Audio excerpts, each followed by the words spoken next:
加沙战1年外，这过程当中一直有咧谈判。美国总统拜登13就表示，这停火协议是咧要实现啊，会确保以色列把人质放出来，而且巴勒斯坦的人嘛回去因的故乡。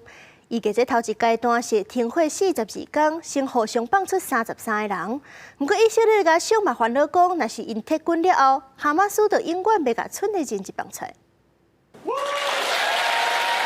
美国总统拜登13伫国务院发表外交政策谈话时表示，加沙停火协议经过1年以来陆续谈判了后，就要实现。国安顾问苏利文也表示，这礼拜可能达成停火协议。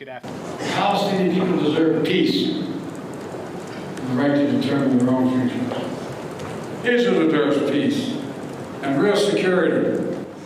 And the hostages and their families deserve to be reunited. We are close to a deal, and it can get done this week. I'm not making a promise or a prediction, but it is there for the taking, and we are going to work to make it happen.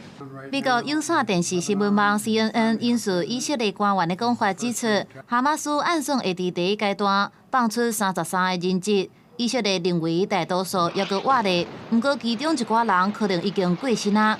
官员佫讲到，双方伫42天的停火期会互相放人质，佫有巴勒斯坦的犯人，并且伫加沙走廊设一个缓冲区。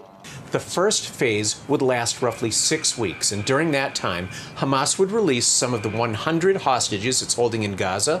In return, Israel would pull back troops from Palestinian population centers, allow displaced Palestinians to return to their homes, and also work with international partners to surge badly needed humanitarian aid into the territory.